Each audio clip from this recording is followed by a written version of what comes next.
Muy bien, buenas tardes por todos. Mi nombre es Paul Torrejón Reyes, soy médico gastroenterólogo. El día de hoy vamos a tratar un tema importante que es hemorragia digestiva alta. ¿Sí? Entonces, vamos a iniciar la clase.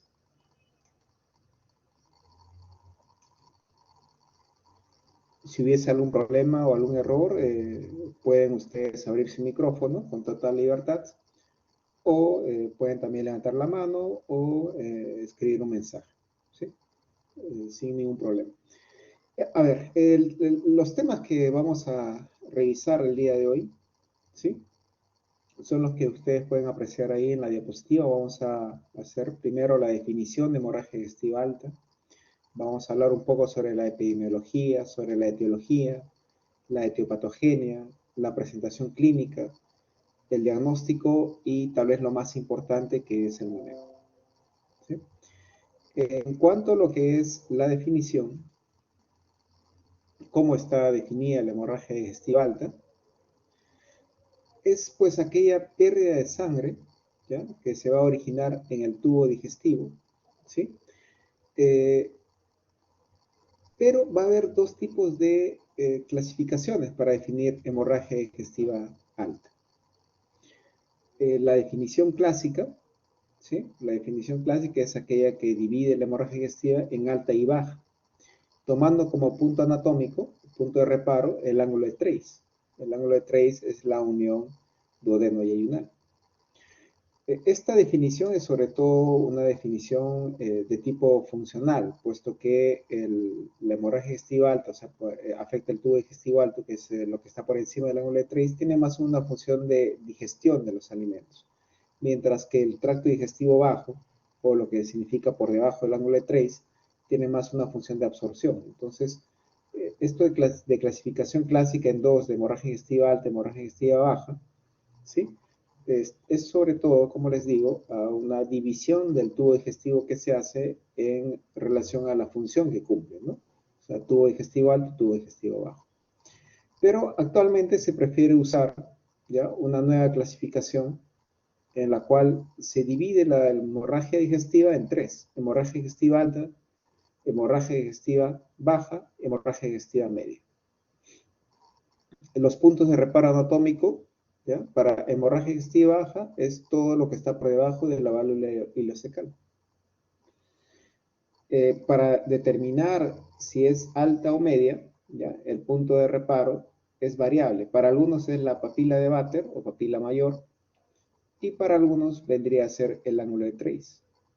Y obviamente la hemorragia digestiva media va a ser lo que está comprendido entre ambos reparos, ¿no?, es decir, la papila de Vater y la válvula ileocecal, ¿sí? En esta primera diapositiva nosotros veíamos donde está el ángulo de Treis, que es la unión duodeno-yeyunal, y bueno, en esta imagen de la derecha observamos nosotros la válvula ileocecal a nivel del ciego, ¿no?, que es el inicio del intestino grueso.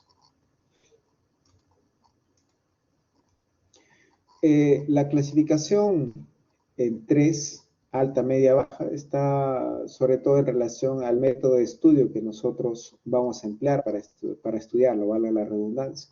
La hemorragia digestiva alta se utiliza la endoscopía o el videogastroscopio. Para el estudio de la hemorragia digestiva baja se usa el videocolonoscopio.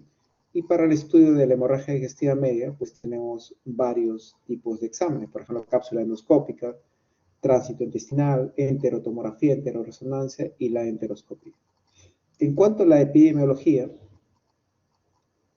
podemos considerar que la hemorragia digestiva alta es una entidad muy frecuente en las unidades de emergencia, ¿ya? Su incidencia puede ser bastante importante. Y acá, por ejemplo, en este dato, en Estados Unidos, ¿no?, menciona que del 2001 al 2009, en ese estudio realizado en esa fecha, pues la incidencia era de 78 a 61 casos por 100.000 personas al año, ¿no?, lo cual es bastante importante en realidad.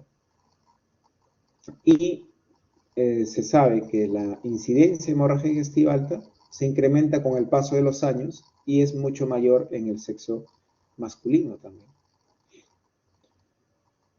muchos de los casos de internamientos al año, ¿no?, por hemorragia digestiva son de origen alto. O sea, la hemorragia digestiva alta, ¿ya?, es mucho más frecuente que la hemorragia digestiva baja y obviamente que la hemorragia digestiva media, ¿no? Como ven aquí, ahí menciona que puede tratarse de un gran problema, pues porque puede presentar el paciente o puede presentar esta enfermedad o esta entidad una alta morbilidad y mortalidad, que incluso en algunos años anteriores, pues llegaba hasta incluso al 14%, ¿no? Eso era muchísimo antes, cuando no era muy común hacer el estudio endoscópico y el tratamiento endoscópico de la hemorragia digestiva. Es un estudio en Perú, ¿no?, en el año 2006, en forma similar a lo que se mencionó en la diapositiva anterior. Vemos que el gran porcentaje de sangrado digestivo es de origen alto, en este caso 82%, es más frecuente en los varones, ¿sí? Y también, pues, la edad, ¿no? A mayor edad, mayor frecuencia, ¿sí? En este caso, muy bien, dice, veíamos que la mortalidad podía ser tan alta como 14%, en este caso solo fue de 2.8%, ¿sí? Lo que ha cambiado mucho el pronóstico del paciente es justamente la endoscopia terapéutica. Actualmente es frecuente, es común hacer uso de este procedimiento, que no solamente es diagnóstico, sino también terapéutico. Por lo que, como mencionamos aquí, la hemorragia digestiva de origen varicial y no varicial, ¿no?, puede haber disminuido la mortalidad, ¿no?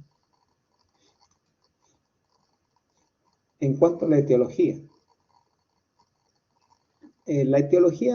va a variar dependiendo del segmento del tubo digestivo comprometido, ¿no? Cuando hablamos de esófago, es frecuente la hemorragia digestiva por varices esofágicas, ¿sí? El síndrome de Mayer-Weiss también es una entidad frecuente.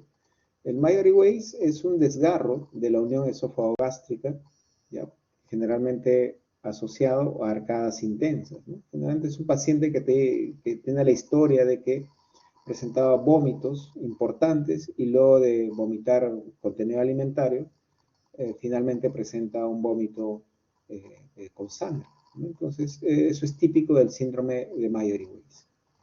A nivel del estómago, siempre dos entidades frecuentes, ¿no?, la úlcera péptica y el cáncer gástrico. También hay otras causas como varices gástricas, lesiones agudas de mucosa que vienen a ser las erosiones. Pueden haber también lesiones vasculares como la lesión de Dilafoix, que sangra muchísimo, que a veces incluso tiene que ser operado. Hay patologías también que van a afectar el duodeno, principalmente la úlcera péptica. ¿Cuáles son las causas principales? Ya en forma global, ya no por segmento, ¿no? La principal, la úlcera gástrica y la úlcera duodenal, es la causa más frecuente. Y podemos mencionar también lo que es las varices esofágicas, ¿sí?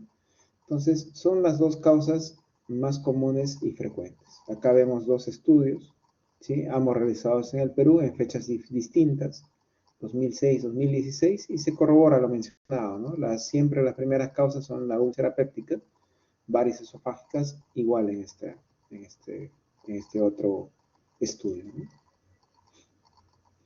La etiopatogenia.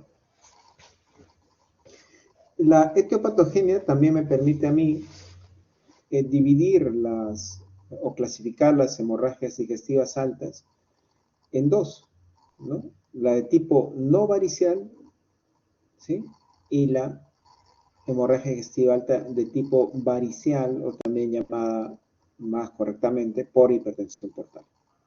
Entonces, cada entidad, sobre todo la hemorragia digestiva por hipertensión portal o varicial, tiene una fisiopatología diferente.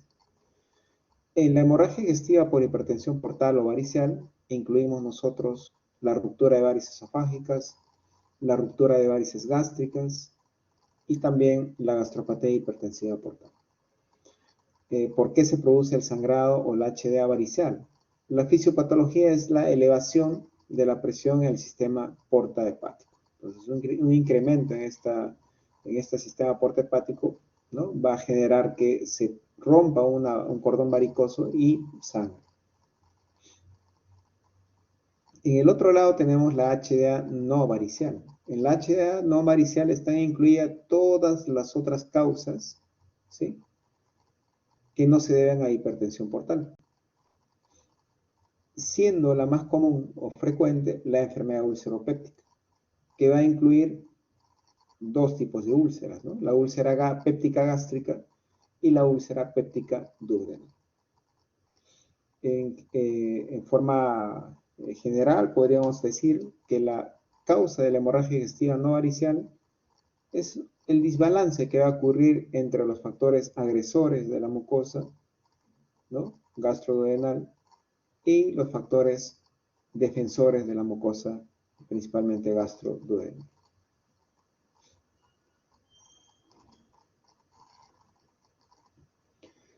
Ustedes tienen una clase de enfermedad ulceropéptica y probablemente van a tratar con mayor detenimiento esto, ¿no? Tenemos la enfermedad ulceropéptica, como les digo, hay factores defensivos, hay factores agresivos, ¿no? Entonces, factores defensivos tenemos el moco, bicarbonato principalmente, ¿no?, el flujo sanguíneo.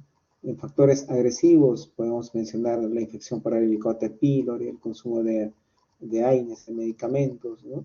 Entonces, cuando hay un desbalance de esto, o sea, ya sea porque se incrementan los factores agresivos o porque disminuyen los factores defensivos, se va a presentar pues una solución de continuidad que se llama enfermedad ulceropéptica. Nosotros habíamos mencionado o habíamos hablado de la hemorragia digestiva alta por hipertensión portal. Entonces, este gráfico o esta figura nos va a ayudar a un poco a entender qué es eso. Este tema también asumo que lo van a revisar con mayor detenimiento cuando ustedes vean lo que es la cirrosis hepática. Cuando ustedes revisan la circulación, en el sistema porta van a ver que tiene una vena esplénica, ¿no?, que es la que recoge la sangre del vaso. Tiene una vena mesentérica superior que recoge la sangre del intestino. Y ambos se unen y forman la vena porta. A través de la vena porta, ¿sí?, va a ir la sangre que va a atravesar el hígado. Atraviesa el hígado y a través de las venas hepáticas, la sangre va a llevar, por intermedio de la vena cava inferior, va a llegar al corazón. Sigue esa dirección, ¿sí? Pero, ¿qué va a pasar en condiciones anormales? En condiciones anormales, ¿ya?, puede haber un problema a nivel, ¿ya?, puede haber un problema a nivel de la región prehepática, o sea, antes del hígado. Puede haber un problema en el hígado, o puede haber un problema posterior al hígado. Entonces, ¿sí?, cualquier problema que ocurra a estos niveles, antes del hígado, en el hígado o después del hígado, ¿ya?, va a ocasionar que la sangre ya no siga este flujo. Ya no siga este flujo, lo cual va a hacer que se incremente la presión en esta zona. ¿Sí?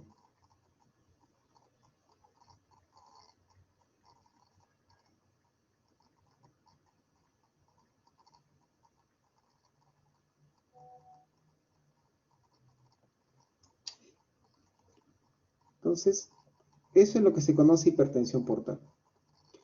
Entonces, la sangre ya no puede seguir este camino.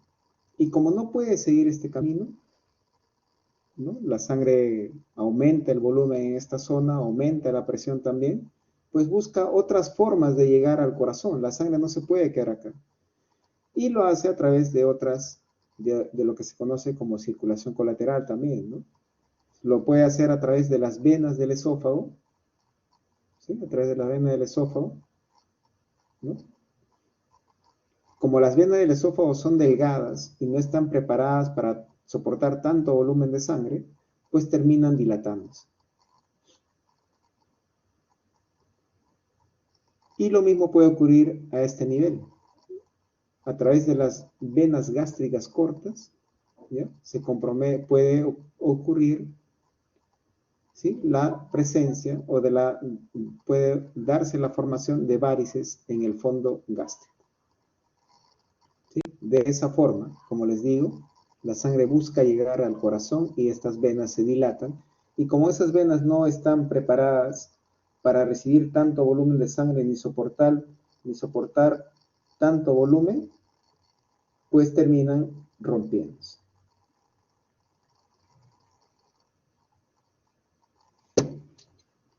Eso es, digamos, la fisiopatología, por qué ocurre la hemorragia digestiva por hipertensión portal. En cuanto a la presentación clínica, que es algo muy importante.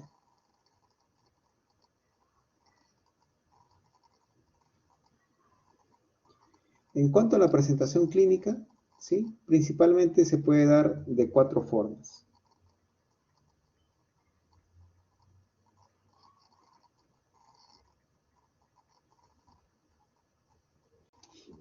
Uno, lo más común, quizás lo más frecuente, la hematemesis. La hematemesis es un vómito hemorrágico, ya sea rojo vivo o rojo vinoso. Eso es la hematemesis. También puede presentarse la hemorragia digestiva alta como un vómito borráceo. El vómito borráceo es un vómito en borra de café. ¿Sí?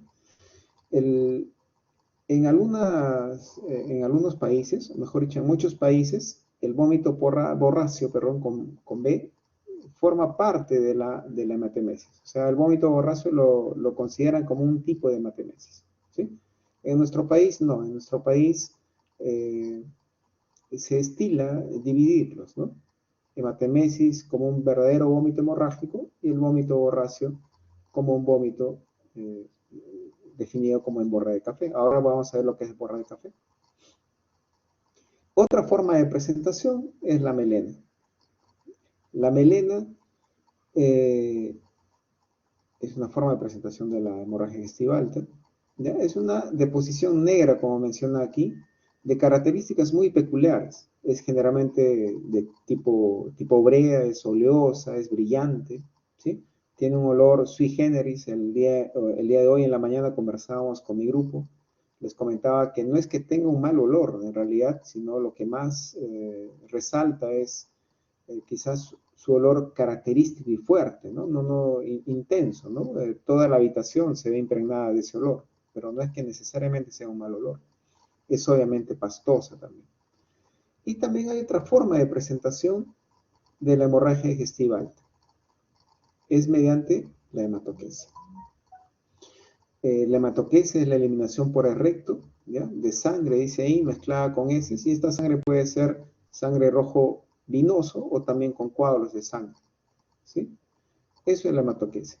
Si bien es cierto, la hematoquesia es más característico del sangrado digestivo bajo, pero también puede observarse en casos o en cuadros de hemorragia digestiva alta. Esa es la forma de presentación. Y a su vez, pues pueden haber síntomas agregados, ¿no? Por ejemplo, síntomas que están asociados en cuanto a la cuantía de la pérdida de sangre, ¿no? Por ejemplo, puede haber anemia, puede haber mareos, puede haber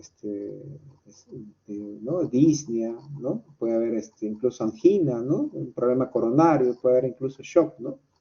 ¿Sí? Que pueden acompañar a estas 4 formas de presentación.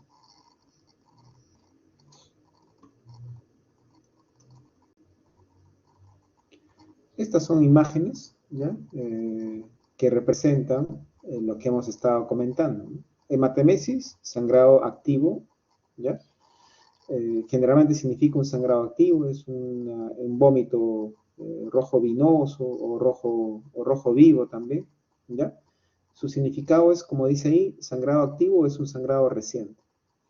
El vómito borráceo es diferente, ¿no? El vómito borráceo es como la borra de café, ¿no? Es un vómito negro, ¿ya? Cuando un paciente presenta un vómito borráceo puede significar de que el sangrado no es reciente, sino perdón, no está activo, sino que ya dejó de sangrar en ese momento. La melena, ven ustedes aquí una foto de la melena, ¿sí? Para que haya presencia de melena, mínimo tiene que haber una pérdida de 60, 100 centímetros cúbicos de sangre en el tubo digestivo alto, ¿ya? Y esa sangre tiene que permanecer en el intestino más allá de las 8 horas. Algunos dicen 6 horas, pero generalmente son 8, 12 horas, 14 horas, como ahí menciona. O sea, tiene que permanecer ahí, ¿no? ¿Y por qué se presenta la melena? Porque va a ocurrir una oxidación de la hemoglobina presente en la sangre, ¿no? Lo que va a dar lugar a la formación de hematina, ¿sí? Y la hematina pues tiene ese color medio negro. La hematoquesia, ¿no? Ya les dije, puede darse más en sangrado digestivo bajo, pero también hay pacientes con hemorragia digestiva alta que se presentan con hematoquesia. Para que haya hematoquesia, dos cosas, ¿no? El sangrado digestivo tiene que ser importante, tiene que ser masivo, o sea, más de 1 litro, como menciona acá, más de 1000 centímetros cúbicos. También el tránsito está acelerado.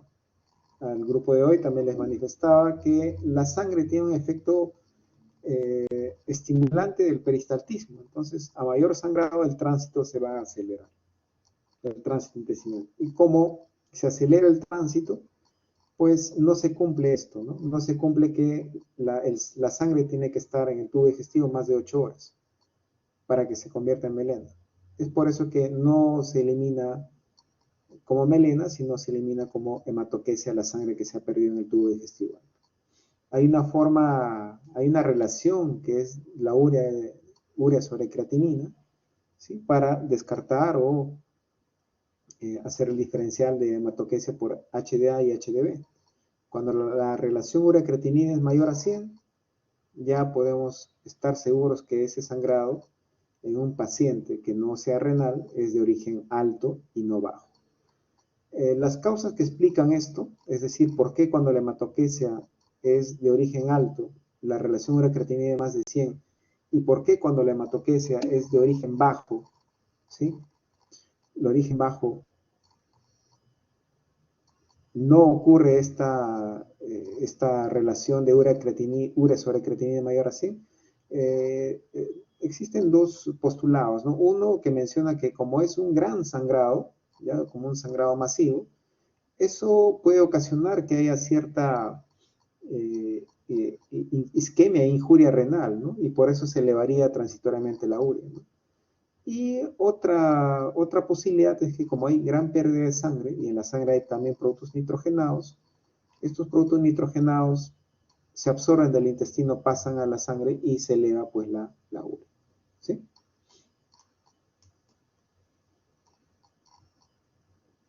Diagnóstico diferencial.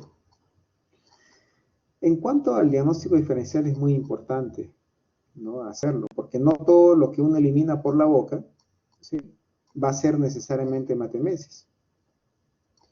Lo que uno elimina por la boca puede tener un origen pulmonar. En ese caso, eso se conoce como hemoptisis. Pero también puede tener otro origen. Puede ser, por ejemplo, un sangrado, una epístasis posterior, ¿no? ¿Sí? La forma de diferenciar es con la anamnesis. Generalmente la hematemesis está acompañada o precedida de náuseas y arcadas, mientras que la hemoptisis se presenta con tos. En caso de epístasis posterior, pues no habrá ni lo uno ni lo otro. No habrá ni tos, no habrá náuseas, no habrá arcadas. El paciente simplemente referirá que la boca se le llena de sangre, ¿no? Y tiene que expulsarlo, ¿no? También hay que hacer el diagnóstico diferencial en lo que es el vómito po-racio. Perdón, bo-racio con B. Tenemos que hacer el diagnóstico diferencial del vómito po-racio con P. ¿Cuál es la diferencia? El vómito borracio, si recuerdan la figura anterior, era un vómito de contenido negro, ¿no? Como la borra del café, dice, mientras que el vómito borracio con P ya es un vómito verde. Generalmente el vómito borracio con P ya puede significar que puede haber un cuadro obstructivo a nivel del intestino, ¿no? Ustedes saben que la bilis, que es, que es de color verde, ¿ya? Se va a eliminar a través de la papila mayor en la segunda porción duodenal. Entonces, si hay una obstrucción más allá de la segunda porción duodenal, uno puede presentar un vómito de tipo porracio con P. En cuanto a la melena, es importante hacer la diferencia o el diagnóstico diferencial con la pseudomelena. La pseudomelena es una melena, o sea, son unas deposiciones que parecen melena, pero que en realidad no es melena. Y puede darse por la ingesta de ciertos fármacos, como el bismuto, como suplementos de hierro, y también incluso con la ingesta de ciertos alimentos, como por ejemplo alimentos que tengan alto contenido de sangre, como por ejemplo, ¿no? Lo que es la famosa sangrecita, ¿no? O la ingesta de vísceras como riñón, hígado, vaso, ¿no? Tenemos que hacer también la diferencia o la diferenciación de hematoquesia por HDA, ¿no? De hematoquesia por HDA de la hematoquesia por HDB. Entonces, aquí me ayuda ver cómo está el paciente clínicamente. Dijimos que en la hematoquesia por HDA tiene que haber una condición, que es el sangrado masivo, es el sangrado importante. Por lo tanto, si es un sangrado masivo, ¿cómo estará el paciente? Pues va a estar probablemente con una alteración hemodinámica. Va a estar tal vez hipotenso, tal vez va a estar taquicárdico. Y eso no sucede con la hematoquesia por HB. En la hematoquesia por HDB, el paciente, su estado hemodinámico es conservado. Su frecuencia cardíaca es normal, su presión arterial es normal. ¿Sí?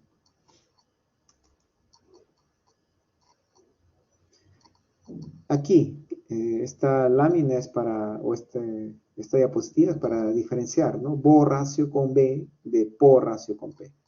Borracio, borra de café, negro, no se olviden. Porracio, verde, como el puerro o llamado poro en nuestro país. Entonces, eso es muy importante. Ya es muy importante hacer esa diferenciación. Y ustedes van a observar, tal vez cuando estén en el hospital, muchos pacientes tienen este vómito verdoso, porracio, y pues te interconsultan o mandan llamar al gastroenterólogo para descartar un sangrado digestivo alto cuando en realidad no es HDA, sino es un vómito porracio que probablemente sea, como les digo, un cuadro obstructivo, ¿no? ¿Sí?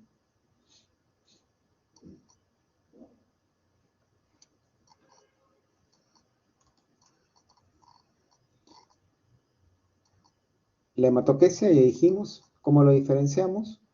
¿No? Lo diferenciamos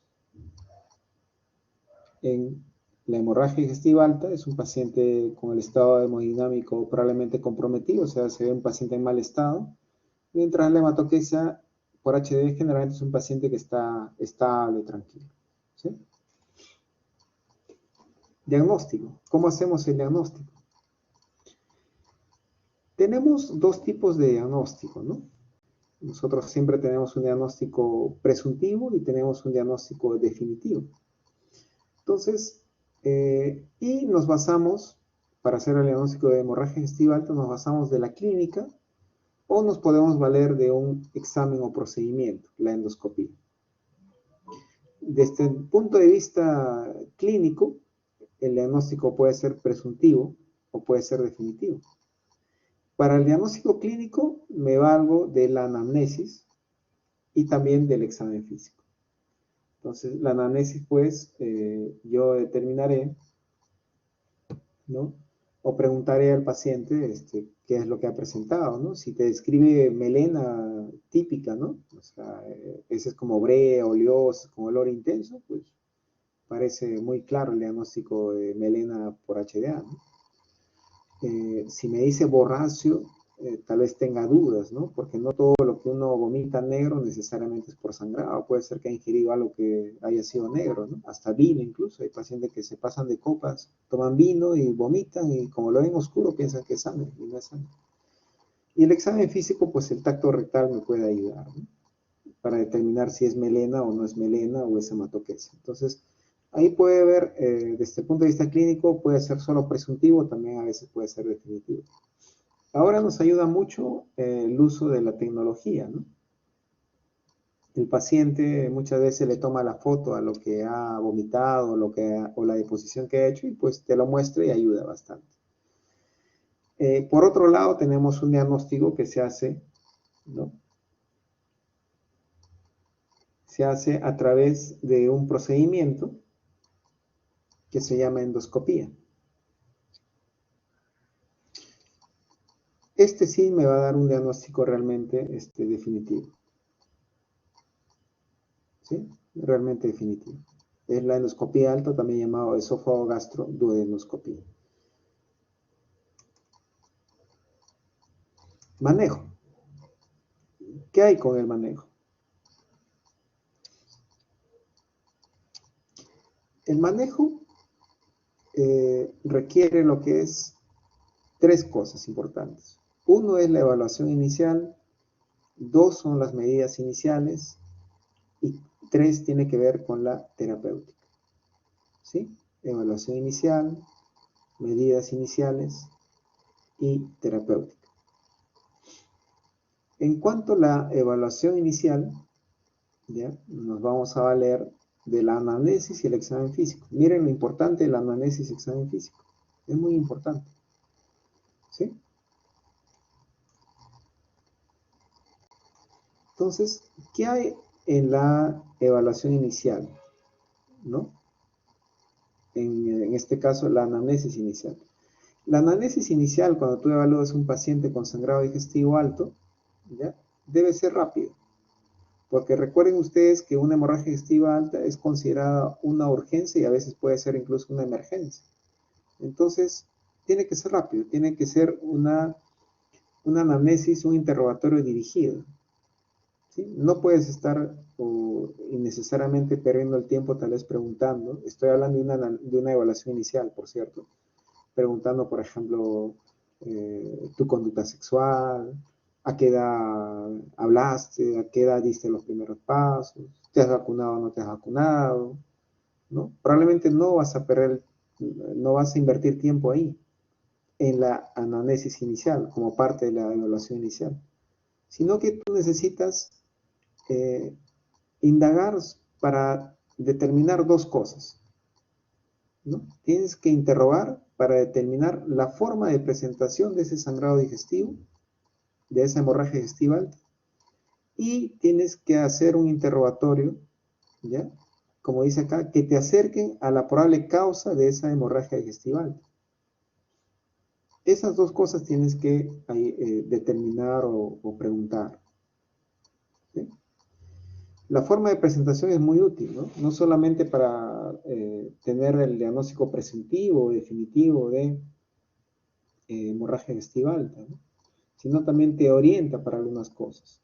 Por ejemplo, si ese hematemesis, ya hemos dicho, estoy sospechando que probablemente ha sangrado en forma importante, estoy sospechando de que ese sangrado probablemente esté en este momento activo, o sea, siga sangrando en este momento, o sea, relativamente reciente. Cuando el paciente se presenta como hematoquesia, en sangrado digestivo alto, me preocupo y digo, no, esta es una hemorragia masiva, ¿no? Entonces tengo que actuar a la brevedad. Pero si el paciente me viene con un vómito borráceo, lo más probable es que ese sangrado, si es que es sangrado alto, esté no activo en ese momento. O sea, no esté sangrando en ese momento informativo. Entonces me quedo tranquilo, ¿no? Me quedo tranquilo, puedo ampliar mi anamnesis incluso. Si es melena, lo mismo. Yo sé que para que haya melena tiene que haber por lo menos la permanencia de la sangre más allá de 8 horas, ¿no? En el tubo digestivo, ¿no? Me dice que es un sangrado no reciente, ¿no? Entonces, también me quedo tranquilo.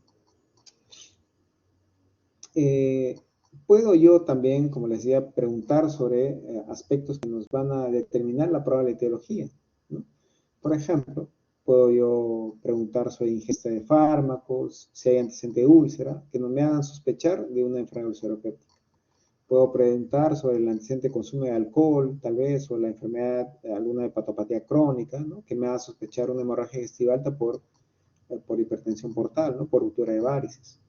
También podré preguntar, por ejemplo, si hay pérdida de peso, si hay llenura precoz, vómitos alimentarios, si es un adulto mayor, ¿no? Que me hagan sospechar de cáncer gástrico. O incluso puedo preguntar sobre antecedentes cardiológicos o el uso de anticoagulantes, ¿no? Que me hagan sospechar de una sobreanticoagulación como causa de ese sangrado digestivo. Luego de la anamnesis inicial viene el examen físico inicial. Y el examen físico inicial también tiene que ser rápido y generalmente es dirigido. En el examen físico inicial no te vas a poner pues a determinar si hay adenomegalias a nivel cervical o a nivel inguinal, ¿no? No vas a estar viéndole las uñas para ver si hay micosis, ¿no? De eso no se trata, ¿no? El examen físico inicial tiene que ser en lo posible rápido, ¿no? Y dirigido. ¿Dirigido a qué? Dirigido a tres cosas, ¿no? Determinar la gravedad del sangrado, confirmar el sangrado digestivo alto, en lo posible confirmar el diagnóstico, y determinar el diagnóstico etiológico, ¿sí? En cuanto a la gravedad, simple, sencillo, ¿no? Dos cositas nada más, presión arterial y frecuencia cardíaca. Si hay una alteración hemodinámica, es decir, hay hipotensión o hay taquicardia, no, ese sangrado probablemente ha sido importante, ¿sí? Y debo preocuparme. Pero si frecuencia cardíaca y presión arterial está normal, tranquilo, no respiro y no me preocupo, ¿sí? Tampoco lo voy a dejar ahí al paciente sin evaluar hasta el día siguiente, pero lo tomo con más calma. Y puede requerir también el examen físico, hacer algún examen, vale la redundancia, para confirmar en caso tenga dudas. Por ejemplo, tal vez voy a recurrir al tacto rectal para ver si hay meleno, hematoquesia. O a veces voy a también intentar colocar una sonda nasogástrica para hacer un lavado gástrico, ¿no? Eso se hacía antes, la verdad, ahora se ha dejado un poquito de lado, ya no hacemos mucho colocación de sonda y lavado gástrico. Antes lo hacíamos porque la posibilidad de hacer una endoscopía estaba un poquito limitada, entonces tenías que eh, tenías pues que priorizar a quienes sí realmente le vas a hacer la endoscopía, porque no abundaban los turnos de endoscopía, pero ahora ha cambiado, ¿no? Entonces, ante la duda, incluso ya no le hace lavado gástrico, simplemente le dices, vamos, te hacemos una endoscopía, ¿no? ¿Sí? La etiología, bueno, ahí sí, ¿no? De todos modos, un examen de abdomen para ver si hay una masa palpable, tal vez pueda tener un cáncer.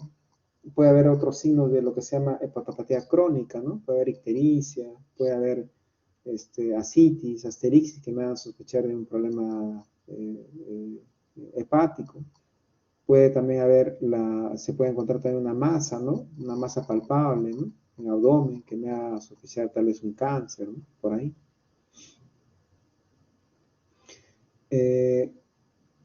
Esto es importante, ¿no? A veces el lavado gástrico, algunos le hacen para descartar esa hemorragia digestiva, pero recuerden ustedes que hay lesiones que pueden afectar el duodeno, entonces puede estar incluso sangrando en forma activa en el duodeno y el lavado gástrico va a salir líquido claro, ¿no? Entonces, es por eso que el lavado gástrico también es otro motivo por el cual ya se ha dejado de lado, ¿no? Se ha dejado bastante de lado. Tal vez si estás en un lugar alejado haciendo tu serum y no hay posibilidad de hacer endoscopía a la brevedad, podrías emplearlo, pero por lo general ya no se estila mucho hacerlo. Entonces, la evaluación inicial, ¿no? Que está, digamos, está conformada por la anamnesis y el examen físico inicial. Entonces, me va a permitir ¿qué cosa? Tener un diagnóstico, ¿no? Es decir, si realmente es una hemorragia digestiva alta o si no es una hemorragia digestiva alta, ¿sí? También, también me puede ayudar a determinar la causa probable, ¿no? Si es varicial o no varicial. Recordando siempre que la varicial es importante, es grave. Una hemorragia por ruptura de varices no es lo mismo que una hemorragia por úlcera, ¿no? La probable etiología también, ¿no? Puedo yo sospechar si es por varices, ¿sí? Si es por varices, o es por úlcera, ¿no? Por una úlcera, por ejemplo, un cáncer. El examen físico inicial, como parte de la evaluación inicial, me puede determinar la gravedad, ¿no? Lo que mencionaba, ¿no? Evaluando la presión sistólica, la frecuencia cardíaca. Si la presión sistólica y la frecuencia cardíaca está dentro de lo normal, no me preocupo, es un leve nada más. Si hay una disminución de la presión sistólica y un incremento de la frecuencia cardíaca, pues puedo estar frente a una hemorragia grave, ¿sí? La evaluación inicial me va a permitir lo que se llama acá toma de decisiones, que es muy importante. La medicina, cuando ustedes ejercen la medicina, el ejercicio de la medicina está continuamente, ya está continuamente asociado a la toma de decisiones. Tienes que tomar decisiones en todo momento, ¿ya? Si tú no eres de tomar decisiones, quizás no la vas a pasar bien como médico. El médico tiene que tomar decisiones, ¿ya? Un médico no puede ser timorato o no puedes dejarle la responsabilidad de tomar una decisión al otro médico. Eso no está bien. Tienes que acostumbrarte a tomar decisiones, ¿sí? De eso se trata, ser buen médico. Entonces, la toma de decisiones va a determinarse según la gravedad, ¿no? Si la presión está normal, si la frecuencia está normal, digo, este es un sangrado leve. Entonces, me tranquilizo y puedo ampliar la anamnesis, puedo ampliar el examen físico incluso, si es que yo considero necesario o oportuno, ¿ya? Si para mí está claro el examen físico, la anamnesis, no hay problema, ya paso a medidas iniciales. Si estoy considerando que es un sangrado grave, ya no puedo ya volver a la anamnesis examen físico, sino directamente paso a medidas iniciales. Acá este personaje se pregunta, ¿no? Dice, llamo al gastroenterólogo, le doy de alta, ¿qué hacer, no? También toma decisiones. Llamo al gastroenterólogo, eso está de más, ¿ya? No, ustedes no deberían llamar al gastroenterólogo, porque si ustedes recuerdan todas las diapositivas que hemos visto, hasta esta diapositiva incluso, no requiere ser gastroenterólogo. Todos como médicos sabemos tomar la presión, sabemos tomar la frecuencia cardíaca o el pulso, ¿sí? Hacer un examen físico dirigido del abdomen también. Entonces, no requieres llamar a gastroenterólogo. Te lo menciono porque lamentablemente nosotros observamos eso en la práctica hospitalaria. Muchas veces viene el interno, a veces viene el residente de otra especialidad, obviamente no de gastroenterología, te busca, ¿no? Y te dice, quiero que vaya urgente, urgente, urgente a ver a mi paciente. Está sangrando, te dice. Todo, según él muy preocupado, o ella muy preocupado, ¿no? Por su paciente, ¿no? Y a veces te convence, pues, ¿no? Ya vamos a ver. Y llegas a ver al paciente y el pobre paciente, nadie le ha tomado la frecuencia cardíaca, no le ha tomado la presión arterial. A veces incluso ha pasado que no tiene ni vía. Entonces, eso no debe ocurrir. ¿Ya? Tú tienes que hacer la evaluación inicial. El gastroenterólogo no te va a salvar al paciente. Estos conocimientos lo tenemos todos. Entonces, no llames al gastroenterólogo, por favor. ¿Ya? Haz tu evaluación. ¿Ya? Tú puedes hacer esta evaluación. Lo de alta es controversial. Generalmente, sin mayor estudio, no le deberías dar de alta. ¿Ya? Pero eso va a depender de dónde te encuentres, ¿no? Si tal vez estás haciendo tu serum, te animaste a hacer tu serum, y estás en un lugar alejado y bueno, y no hay posibilidad de que un hospital grande que haga endoscopía, bueno, y el paciente pues no se quiere quedar o no tiene dónde hospitalizar al paciente, ¿no? Y tú lo ves en buen estado, su presión está bien, su frecuencia está bien, puedes optar por darle de alta. ¿Bien? Es una decisión tal vez un poco arriesgada, pero sí puedes optar, ¿sí? Luego de la evaluación inicial vienen las medidas iniciales, ¿sí? Las medidas iniciales. ¿Cuáles son las medidas iniciales? Las medidas iniciales. Uno, acceso venoso. Si es, ¿no? Si es un paciente con sangrado digestivo, no hay, no hay, no hay, no hay justificación para que no tenga una vía periférica el paciente, no tiene que tener una vía periférica, tiene que canalizarlo una vía, ¿sí? Así que es importante eso. Y ha pasado lamentablemente, a veces hemos visto casos así en emergencia, muchas veces, en emergencia, ¿no? Han hecho todo, se han estresado al paciente, ya dice que está hipotenso, ya han llamado, han mandado a llamar sangre y han indicado sangre y ups, no hay acceso venoso, ¿no? Entonces, no se olviden del acceso venoso.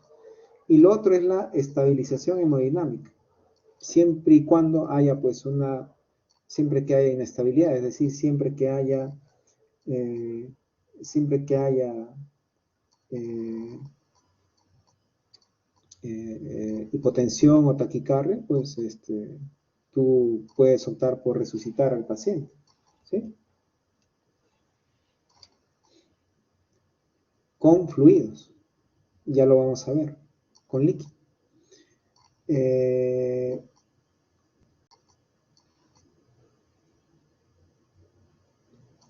A veces también es necesario transfundir sangre, ¿no?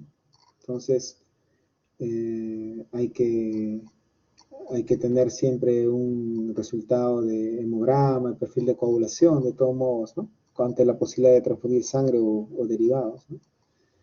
A veces vas a requerir también intubar la vía aérea para protegerla. Si es un paciente que está que vomite y vomite, vomite, ese contenido sanguinolento puede entrar a la vía aérea y el paciente se aspira. Entonces a veces hay que protegerlo, ¿no?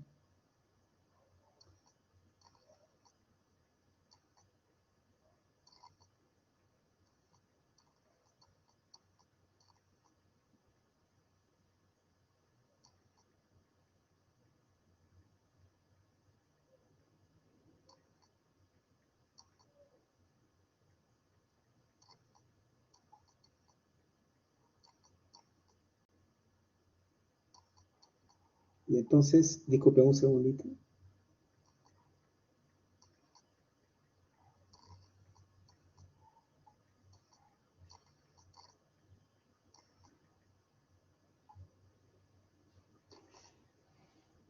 Entonces podemos optar por intubar la vía aérea.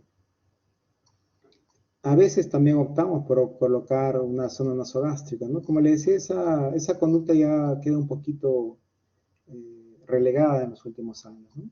También dentro de medidas iniciales podemos optar por solicitar ciertos exámenes auxiliares, ¿no? Como acá mencionamos, ¿no? Hemograma, tal vez perfil de coagulación, en caso requiera yo transfundir sangre, ¿no? O hemoderivados.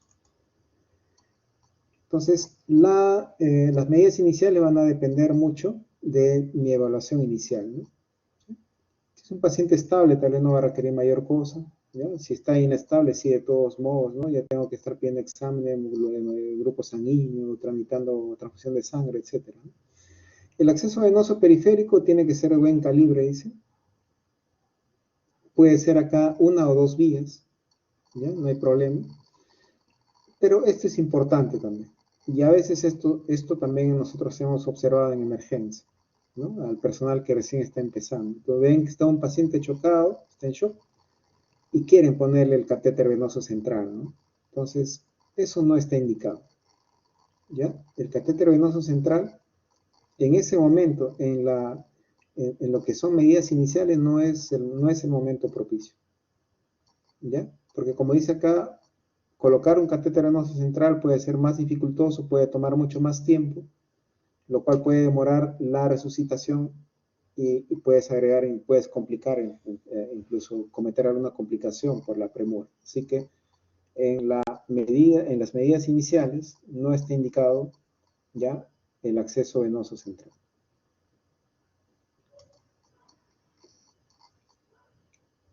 ¿Cómo estabilizamos al paciente? ¿Cuál es el objetivo? El objetivo es lo que dice acá, preservar la perfusión tisular, ¿no? Para asegurar la supervivencia del paciente. O sea, tiene que haber un volumen adecuado de sangre para que llegue, pues, el oxígeno, ¿no? a todas nuestras células. Cuando uno cursa con hipotensión, pues eso no ocurre. Entonces, si ante una primera carga inicial no hay respuesta, tienes que continuar haciendo reposición de volumen. Y la reposición de volumen no se hace, por si acaso, con sangre, ¿no? Con paquetes globulares, sino se hace con cristaloides, ¿no? Solución salina es lo que más se utiliza. Y a chorro, como dice ahí, puedes darle sin ningún temor medio litro, 1 litro, ¿sí? Lo único que vas a tener un poco cuidado es cuando sea un paciente cardiópata, ahí sí tal vez vas a tener que evaluar mejor la situación, ahí tal vez vas a tener que usar coloides como la poligelina, ¿no? Para no poner mucho volumen. Y luego, bueno, luego de la carga inicial, pues dice fluidos de mantenimiento, ¿no? Solo lo necesario. ¿Cuál es el parámetro o cuáles son los parámetros que te indican que el paciente está estable? Pues una frecuencia cardíaca normal, una presión arterial normal, te indica que el paciente está estabilizado. El volumen urinario es una forma también adecuada para valorar, ¿no? Generalmente 50 mililitros por hora te indica que todo va bien, ¿no? Más o menos viene a ser 0,7 mililitros por kilo de peso por hora, ¿no? Entonces dice, ya le pones, a veces le pones una sonda o sonda Foley, contabilizas la orina, ¿no? Tenemos cuidado de reponer volumen cuando se trata de un paciente con hemorragia digestiva alta varicial. Ahí la reposición tiene que ser conservadora, como mencioné. ¿Por qué? Por la fisiopatología, ¿no? Según la fisiopatología de HDA varicial, la ruptura de las varices se produce porque hay un incremento de la presión, ¿no? Entonces el paciente cuando sangra, baja la presión y el sangrado va a ceder. Y así sucede, ¿no? El paciente ingresa vomitando sangre, ¿no? Hematemesis, y de un momento a otro para solo cuando es por HDA varicial. Pero cuando el médico, el que lo maneja, no tiene conocimiento, se asusta porque la presión está en el límite, está en 80, 90, y se asusta y dice, no, vamos a ponerle a chorro, le ponen 1 litro, 2 litros de cloruro, subirá, la presión ya estará normal, pero el sangrado nuevamente se activa, ¿no? Entonces hay que tener cuidado, ¿no? En la reposición de volumen en los pacientes con sangrado digestivo alto, en que sospechemos hemorragia digestiva alta. Por varices esofágicas, perdón. Ahora, acá viene la gran pregunta, ¿no? ¿Y qué hacemos si el paciente no responde a la reposición de volumen? Ya le di un bolo inicial, ya le di otro bolo y no responde, sigue hipotenso. Entonces, ¿qué hacemos? Ahí el médico que no es gastroenterólogo, ¿qué cosa pide? Una endoscopia urgente, dice. Así dice, primero urgente, porque el paciente está sangrando, entonces dice, no, como el paciente sangra, el gastroenterólogo va a entrar, va a parar el sangrado y ya se va a estabilizar. Y el gastroenterólogo endoscopista, ¿qué es lo que dice? Dice, no, ¿sabes qué? Primero estabiliza al paciente y luego ya le hacemos la endoscopía o si no llama al cirujano. Entonces, esta situación que puede parecer divertida, en la práctica pasa eso, ¿no? Estamos ahí a veces en constante discusión de la buena, ¿no? Con el médico tratante, ¿no? Tú le dices, oye, estabilízalo, ¿no? Para yo hacerle la endoscopía. Y el médico tratante te dice, no, tú tienes que hacerle la endoscopía para que se estabilice. Entonces, ahí no hay más que, pues, el diálogo, ¿no? Hay que conversar, los médicos hay que conversar. Cada situación es un caso diferente y hay que evaluar siempre lo que se denomina riesgo-beneficio, ¿no? Hay que determinar eso, riesgo-beneficio. Muchas veces el paciente sangra y está inestable, puede ser por una alteración en la coagulación, ¿no? Los que usan anticoagulantes, una sobreanticoagulación. Y ahí pues la endoscopia no va a hacer nada, tienes que corregir el INR y se va a calmar, ¿no? ¿Sí? A veces también los pacientes con cirrosis hepática ya muy avanzado, ya hay hemorragia por varices esofágicas, y ya cuando está en estadio muy, muy avanzado, hagas lo que hagas, así controles el sangrado por varices, el paciente igual va a fallecer. Entonces tienes que evaluar también en quién sí y en quién no puedes hacer una endoscopía inestable, ¿no?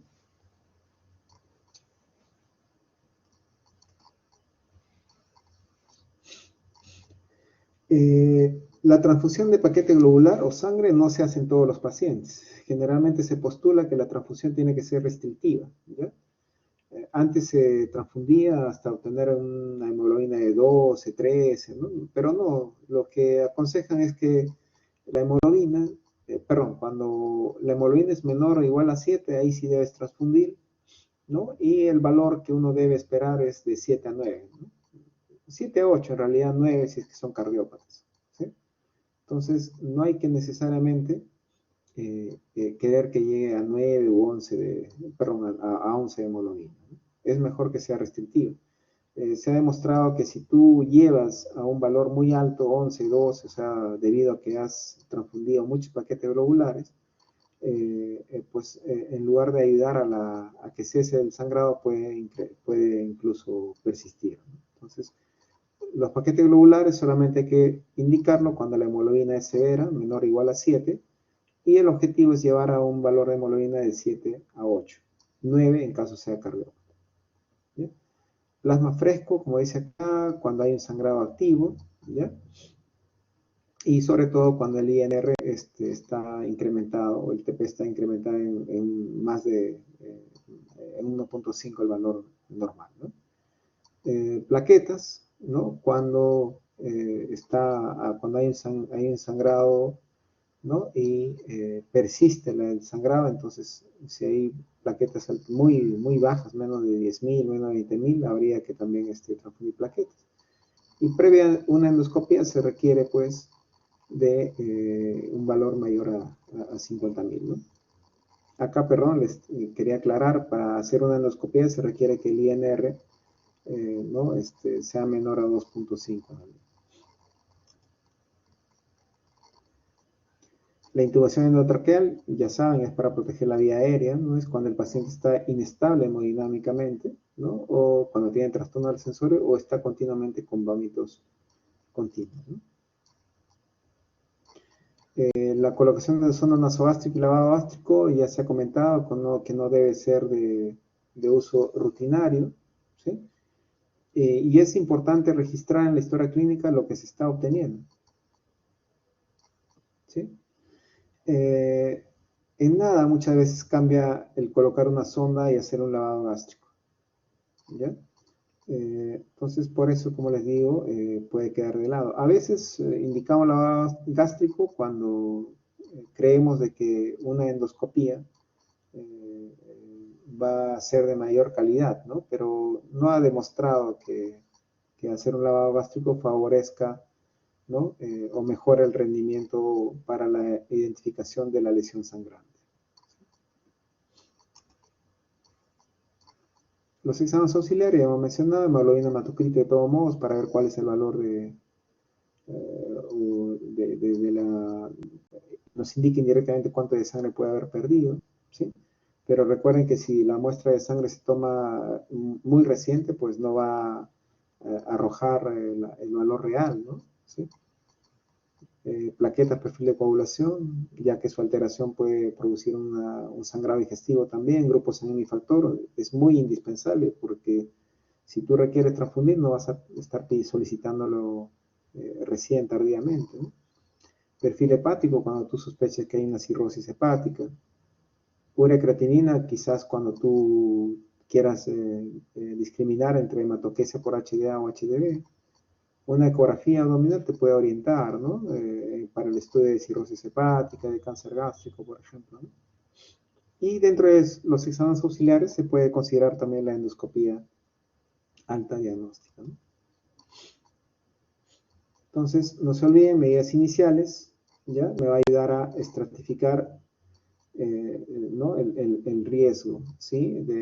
El riesgo del paciente de resangrado, ¿no? La estratificación puede realizarse sin endoscopía o la estratificación también se puede realizar luego de haber procedido a hacer una endoscopía alta diagnóstica. Entonces, las medidas iniciales, ¿no? Me van a ayudar a determinar la gravedad de la hemorragia, en realidad.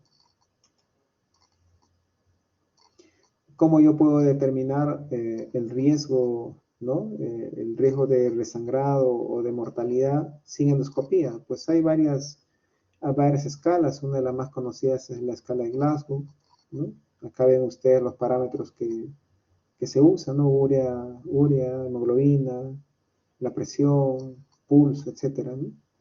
Y le dan un puntaje, ¿no? Si este puntaje es menor o igual a 1, se considera de bajo riesgo de resangrado o mortalidad.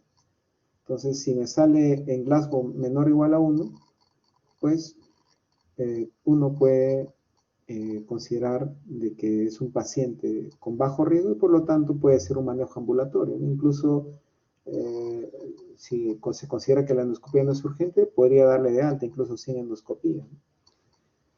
Pero si sale mayor a 1, yo estoy catalogando ya a este paciente de alto riesgo, por lo tanto requiere a la brevedad una endoscopía precoz, ¿sí? Y luego la endoscopía ya se hará una nueva estratificación.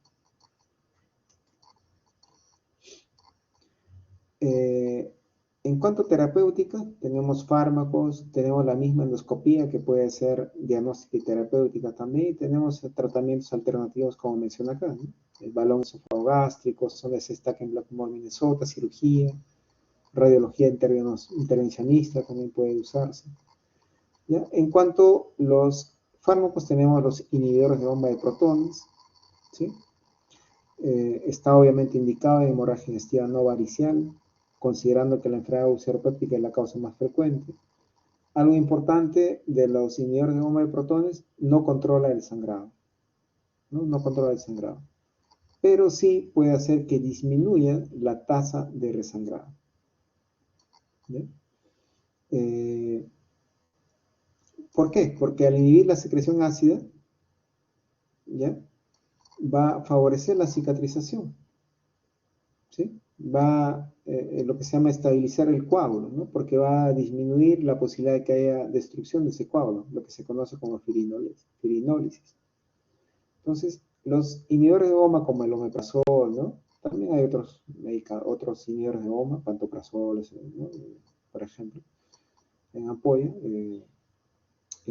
me hacen eso. No me detienen el sangrado, pero sí disminuyen la posibilidad de que resangre en un caso de HDA no varicial, ¿ya? Siempre y cuando sea pues una úlcera péptica la causa. ¿Cómo usarlo? Generalmente hay un bolo inicial, ¿ya? Hay un bolo inicial, la ampolla viene de 40 miligramos, generalmente se pone dos ampollas, en bolo stacks, ¿sí?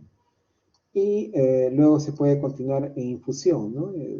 Preparas pues 5 ampollas más o menos, 100 centímetros de cloruro de sodio y le pasas en 24 horas, ¿no? Eso más o menos se produce una infusión de 8 miligramos de omeprazol por hora, ¿no? ¿Sí? ¿Cuál es el objetivo? Mantener el pH gástrico mayor a 6. Cuando el pH gástrico es mayor a 6, se va a lograr lo que se llama la estabilidad del coágulo. La ranitidina no está indicado, ¿por qué? La retina también puede hacer que el pH gástrico logre estar mayor a 6, pero el problema es que su efecto no es sostenido, como ahí menciona. Cuando tú usas ranitidina, a veces el pH gástrico puede estar mayor a 6, o 7, 8, qué sé yo, 9, ¿no? Pero a pesar que está recibiendo ranitidina, puede nuevamente estar en 5, 4. Entonces, no se logra un mantenimiento continuo de la,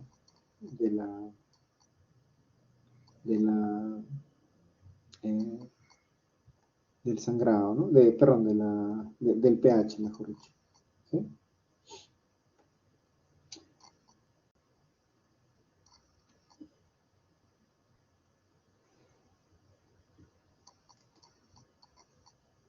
Tenemos también otra forma de actuar a nivel de un HDA varicial, ¿no? En este caso tenemos dos fármacos, el octreotide y terlipresina. Esto sí, como dice acá, van a controlar la hemorragia en caso sea un problema de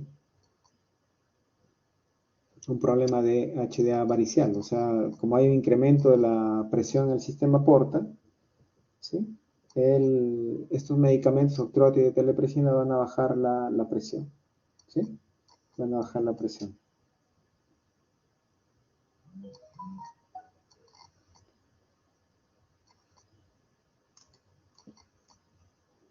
Una forma de actuar, el octreotide se puede usar así, se da una ampolla en bolo, ¿no? De 50 microgramos, y luego puedes disolver 24 ampollas de esta presentación de 50 microgramos en 100C y le puedes pasar a 24 horas, ¿no? Esa es una forma de darlo, ¿no? Durante 5 días. Telipresina igual puedes dar un bolo de 2 ampollas, dos ampollas cada 4 horas, como ahí menciona, o también puede ser 1 miligramo o una ampolla cada 4 o 6 horas, ¿no? En caso el sangrado esté controlado, ¿no? No tenga un sangrado activo inicial. Antibióticos está indicado, pero en aquellos pacientes que tienen cirrosis hepática, ¿ya? Cuando hay sangrado digestivo, un paciente con cirrosis puede cursar con ascitis y esta ascitis puede infectarse, ¿no? ¿Sí? Entonces, para prevenir la peritonitis bacteriana espontánea se usa antibióticos.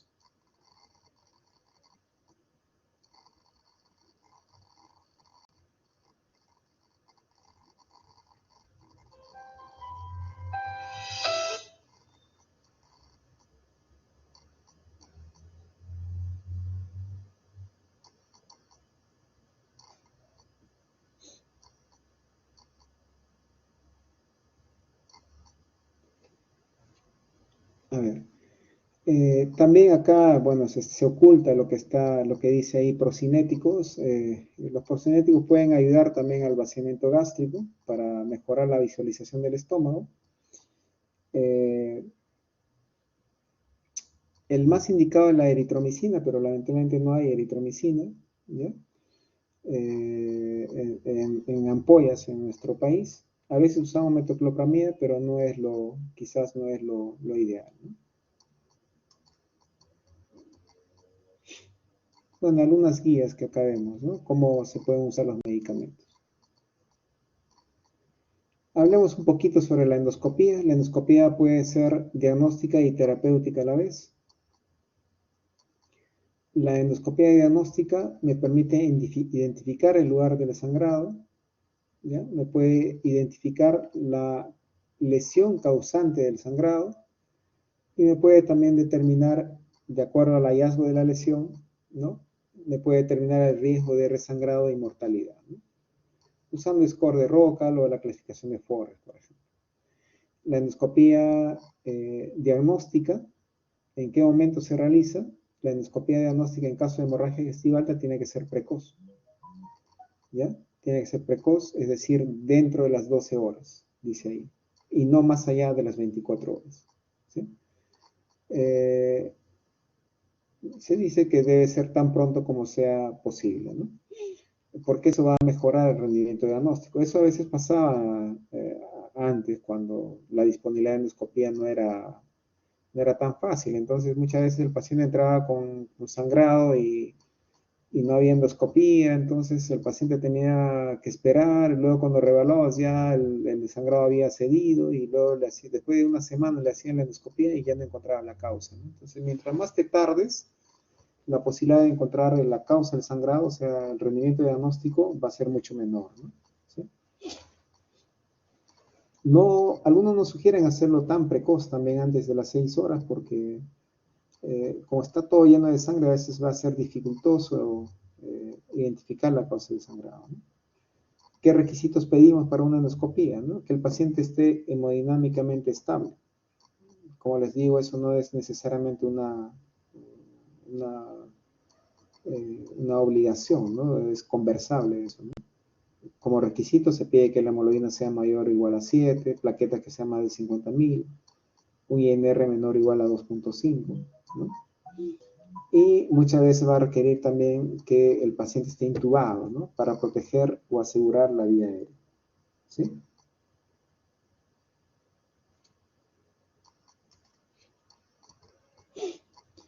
La endoscopía terapéutica, ¿no? Se puede hacer en el mismo momento de la endoscopía diagnóstica. No es que le vas a hacer una endoscopía primero diagnóstica y después otro procedimiento de endoscopía terapéutica, ¿no? Sino que una endoscopía puede ser a la vez diagnóstica y en simultáneo terapéutica, ¿no? Está indicado, como me dice ahí, en pacientes que tienen sangrado activo o tienen un riesgo de sangrado alto. Es muy importante porque va a disminuir la mortalidad, ¿no? Eso es lo que ha cambiado la mortalidad en los últimos años, ¿no? Ya que va a intervenir sobre la causa, ¿no? Lo cual va a hacer que el pronóstico mejore, ¿no? Es muy importante una endoscopia terapéutica también desde el punto de vista, digamos, económico, ¿no? El periodo de ya que se controla la causa del sangrado, pues se interviene sobre la causa del sangrado, pues el internamiento en el hospital va a ser menor, la necesidad de tratamiento quirúrgico ya no se da prácticamente, ¿no? En general todos los costos de hospitalización van a disminuir, ¿no? Existe la endoscopia terapéutica para hemorragia por hipertensión portal. En ese caso tenemos la ligadura de varices esofágicas. También tenemos la escleroterapia de varices esofágicas. También se puede mencionar la obturación de varices gástricas, ¿ya? ¿Cómo hacer? ¿No? ¿Cuándo se considera o cuándo realizar una endoscopia terapéutica en HDA por hipertensión portal?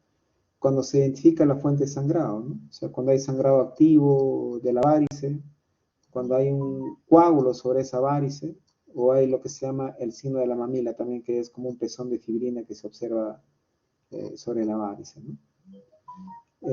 También se puede considerar que es un sangrado por varices esofágicas si es que has hecho una evaluación muy minuciosa del estómago, del esófago, del duodeno y no encuentras otra cosa más que varices. Entonces dices, probablemente ha sangrado de la varices a pesar que no encuentro estos hallazgos.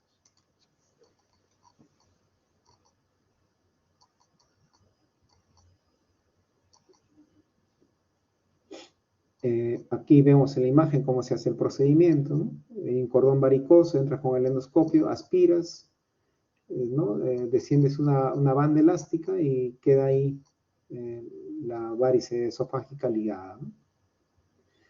La escleroterapia es a través del endoscopio se inyecta un líquido, ¿no? Que produce la esclerosis de ese cordón varicoso. Varice gástrica sí, su manejo es un poquito diferente, se inyecta un producto diferente, ¿no? Es el cianoacrilato, que es como un pegamento, ¿ya? Debido a que las varices gástricas generalmente son así grandes, ¿no? En la varice gástrica de fondo no se puede hacer ligadura, ¿no? Se tiene que inyectar una sustancia que obture esa varice. La endoscopia terapéutica en HDA no varicial, ya hemos visto varicial, ahora es no varicial. Hay varios métodos, el más conocido es el método de inyección o la inyectoterapia, ¿no? Aplicas una sustancia a través de una aguja inyectora por el canal del endoscopio. Hay métodos mecánicos también, ¿no? Puede haber clips, hay métodos térmicos también, ¿no? Aquí vemos la inyectoterapia, una aguja, inyectas y puedes controlar el sangrado. Este es un método térmico, algún plasma quema la lesión. Y bueno, acá es la colocación de clips, ¿no? Acá acá hay un clip ya colocado y acá se está colocando un clip, ¿no? La terapéutica en HDA no varicial, en úlcera. ¿Cuándo va a estar indicada? En inflamación ulcerosa péptica. Según la clasificación de Forres, para eso tienen que saber Forres, ¿no? Según Forres hay Forres 1A, 1B, 2A, 2B, 2C y 3. El Forres 1 está considerado como hemorragia activa, ¿ya? El Forres 2 como hemorragia reciente y el Forres 3 como hemorragia pasada. ¿Cómo se ve el Forres 1A? Sangrado a chorro. El 2B es pulsátil. El 2A es visible, vaso visible. El 2B, perdón, es coágulo adherido. El 2C es un lecho con hematina y el 3 es un lecho limpio, ¿no? Entonces, ven ustedes acá al costado la tasa de resangrado. Y si ustedes ven, el 2A es el que tiene ya, puede haber hasta un promedio de 43% de resangrado. Por eso que está indicado lo que es el manejo endoscópico terapéutico en Forres 1A, 1B y 2A. En el 2B, que es coágulo adherido, el manejo depende, o sea, la decisión de si voy a hacer o no una endoscopia terapéutica depende del endoscopista, ¿no? Generalmente lo que se hace es tratar de retirar el coágulo, retiras el coágulo con un asa y determinas si hay un vaso visible o hay un lecho con hematina. Si hay vaso visible, ese FORES 2B se va a transformar en un 2A y hay que dar tratamiento. Si solamente hay hematina, lecho con hematina, significa que ese 2B se ha transformado en un 2C y no hay necesidad de retratamiento, ¿no? Eso es el FORES. Bueno, ven el ROCAL, ¿ya? Que es el ROCAL con endoscopía, ¿no? Para determinar la estratificación de riesgo, ¿no? Ven ustedes la edad, tiene que ver el estado circulatorio, la comorbilidad, el diagnóstico endoscópico, ¿no? Pues cuando hay un ROCAL, ¿no? Mayor a 2, o sea, 3, 4, 5, 6, generalmente requiere un manejo endoscópico, ¿no? Requiere que el paciente se quede hospitalizado, probablemente porque su estratificación de riesgo es alto, ¿no? Entonces, eso es ROCA. El FORES ya les mencioné, FORES 1A, 1B, 2A, requiere tratamiento y también que se quede, porque es considerado un sangrado importante, digamos. Por ruptura de varices también, ¿no? Se cataloga, se la estratifica como riesgo también alto, ¿no? Si la causa es una lesión de la FA también, ¿no? El cáncer también. Entonces, dependiendo de los criterios que tú uses, luego de la endoscopía ya puedes catalogar o estratificar a tu paciente en riesgo, ¿no? En riesgo alto, riesgo bajo. Si hay un riesgo alto, lo ideal, la toma de decisiones es que se quede hospitalizado, ¿no? Si es un riesgo bajo, digamos, es un FORES 3, ¿no? Está hemodinámicamente estable, es joven, entonces le puedes dar de alta, no requiere que el paciente se hospitalice. En resumen, bueno, ese es el resumen, ya estamos finalizando. No se olviden que para evaluar hemorragia digestiva alta tienes que ver la evaluación inicial, que incluye la anamnesis, incluye el examen físico inicial, que tiene que ser breve.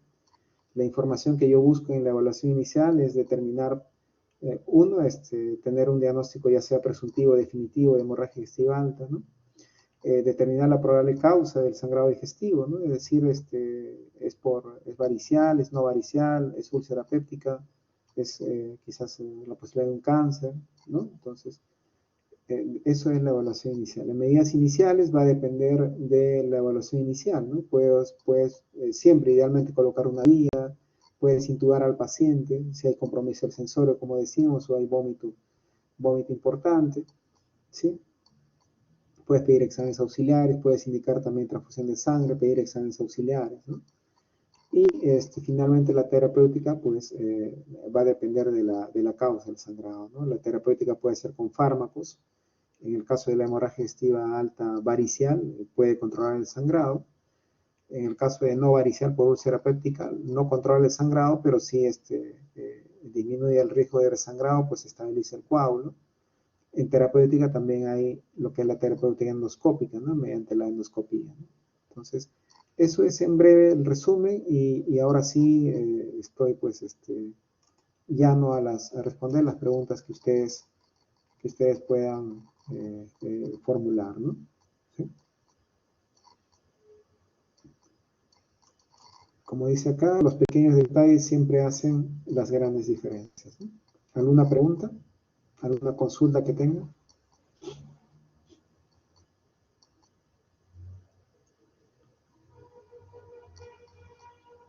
¿Ninguna pregunta? ¿Quedó todo claro?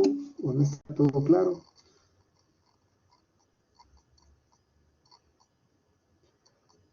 Entonces, no se olviden hemorragia digestiva alta, ya no llamen al gastroenterólogo, ¿sí? Les pido por favor, espero que no lleguen a ser mis internos o internos en el hospital donde laboro y vea a ustedes buscándome para evaluar a un paciente por hemorragia digestiva alta y cuando vaya a evaluar al paciente sea un paciente que no le han ni siquiera le han examinado, no le han hecho la evaluación inicial, ¿no?